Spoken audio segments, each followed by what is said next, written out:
Thank you. First question, we need to learn more about Walid Abu Hadba's success story. As a student, what are the key aspects? As a student, oh my God, it's been so long ago when I did this college. I look at you guys and I look at my own memories. It's a memory, very fun. The most fun I ever had in my life. Being a student, to be honest. And I went to college, university in 1983. And I went to Arizona, and then I graduated from Arizona State University. At that time, computer science or computer engineering or systems engineering was completely different than today. The tools and what you have available today, and just the internet. We didn't have the internet at that time, and even PCs weren't that popular at that time in '83. We're just coming out and that sort of thing. But overall, we had a good time.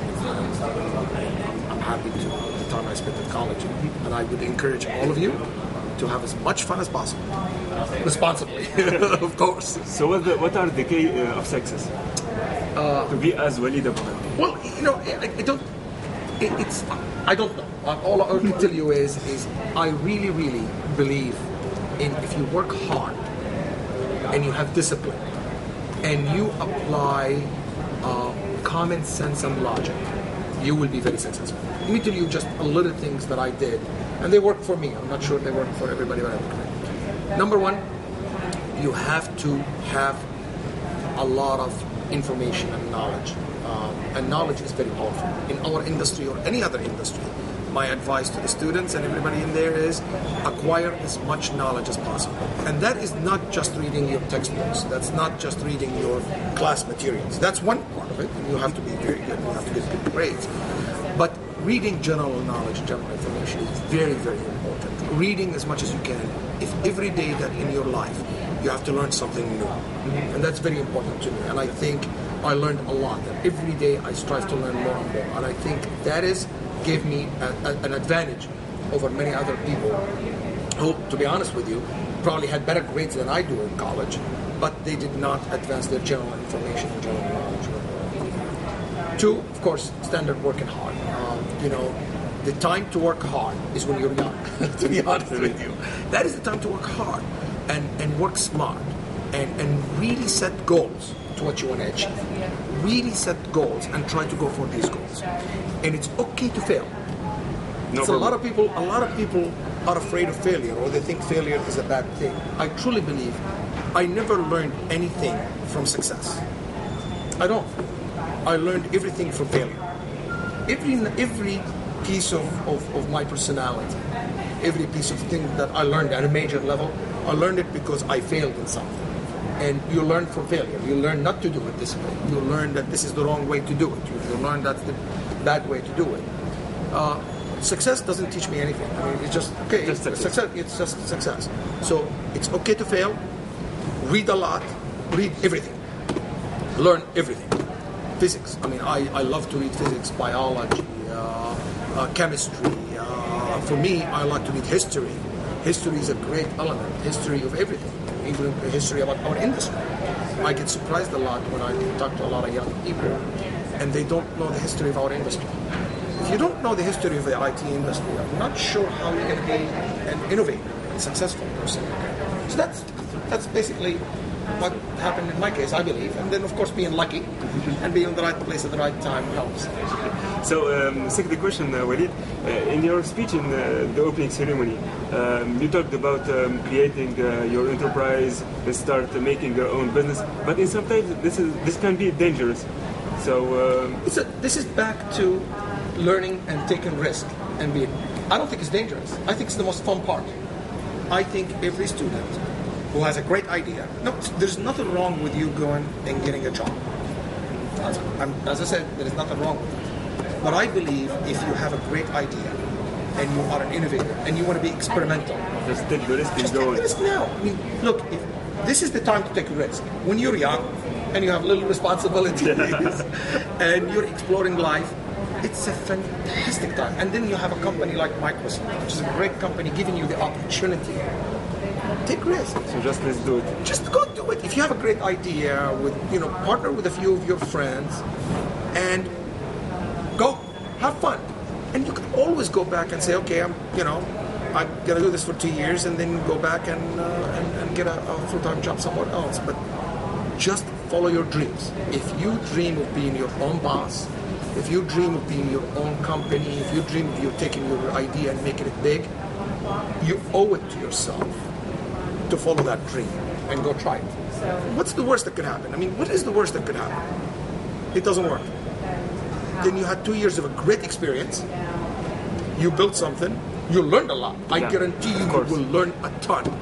And then you take that learning and you're more valuable, IT person than you were before. And then when you join a company, you're that much more valuable to a company like a Microsoft or like any other IT company. So that's my advice. Yeah. So last question, Walid. Sure. If you will compete for the next Imagine Cup competition, which competition you will choose, and which technology you will put the stress on? I will not say that because they all look. As the sponsor of Imagine Cup, there is a reason why we have 9 competitions, because I love them all equally. No, personally, which competition you love more? I cannot answer that question. I will not answer that question. I love them all equally because they all have different elements to them. They're all part of the industry. They're all part. Every human being has different inclination. The reason we chose these categories because we know the IT industry is so broad and there is many people with many interests into it. I would tell you, any of these areas, you could be super successful. The ideas we have in each one of these competitions is amazing. I mean, these ideas are just, I keep saying, wow. I would have never thought of them when I was going to college in 1983, to be honest with you. These guys are so much more advanced, so much more fun than my days. We had different kind of fun, but you guys are having a great time. So they're all great. I am not going to choose one. So just you talked about how important is HTML5, how important is cloud.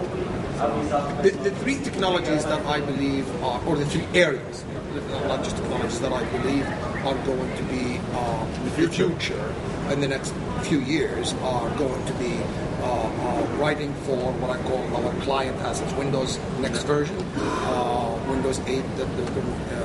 And I would like to teach to tell all the students you should listen and follow our Build conference. Follow the news, follow the Twitter, next follow the social event. Build event in September. It's going to be a very important event. And I encourage you all to listen to it and follow it because it is going to tell you and teach you about the future of our technology roadmap. And that is very critical in that Java script and HTML5 are very, very important components. And it's very important for us, for young generation to understand how to write applications for the Windows next version, and that's really important. It's going to be the future, and where Microsoft is leading the industry. That's one. Number 2 is Windows Azure and our cloud into it. Windows Azure is absolutely a critical asset. It allows flexibility, the scalability of anybody writing a program that will able to scale, manageability, all the cloud goodness you're going to get with Windows Azure. It's phenomenal. I encourage the students to look at it, experiment with it, get on it, write your app in there. It is very, very important. And it is the future. And it's going to be the future in there. Third is, of course, our Windows Phone and our Windows Phone assets. Look, we have a great platform here. Well over almost half of the applications that are in Imagine Company here, I think it's 48%, I need to get the exact number. But a significant portion of the apps here are written for Windows Phone. It's amazing. It's the way you write to it is great. The applications are great. It's easy. It's easy. It's fantastic. It's fun. It's fun. I've seen some of these apps are really amazing fun. I just saw this app from Korea, the Korean team. It was really great app. I was having so much fun with it. It's amazing. But really, you have many things to do, especially with the Mango version. Exactly, the Mango version is just on fire. And then our partnership with Nokia is going to be big. We're gonna make it. And as you know, Microsoft enhances the product, and we keep enhancing the product. And there, look at the things we did with the Xbox and gaming and Kinect. I mean, it's an amazing platform. Look at it. Every one of the attendees here in Imagine Cup, we're going to get the Kinect. So I would like for you all to write Connect apps, Windows Phone apps. I encourage you heavily, and Windows Azure apps. And the most important one of all, by far, is our Windows Next version. What we call right now, the code name is Windows 8. It's the code name for it. And make sure you follow the Build Conference. The Build Conference starts September 13th to September 16th. Follow it. You're going to see a lot of news. Yes, there is discount for students. But what I'm trying to say to you is follow it. You don't have to be physically at the Build Conference. If you can, great. But you don't have to physically be there to actually get the benefits of it. It's going to be, a lot of things will be online, a lot of the materials, follow it, read it. Remember back to my earlier discussion about reading? Yeah. Reading is very important. Understanding where the industry is going is super important. And then put your great ideas to use. And just go have fun.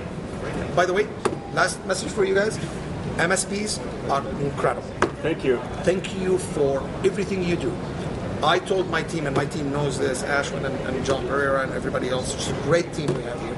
They know, and I keep telling them this. Two things I care in the student world, the most important things for me is MSPs and Imagine Cup are super critical to me. And MSPs, thank you very much for all you do. I love you. I always, and I think of you as all kind of my kids, because you're all young, and I have a son of your age, and you are absolutely fantastic. Thank you very much for everything you do. Thank you, Walid. It was nice to meet you. It was nice to meet you. Thank you very much.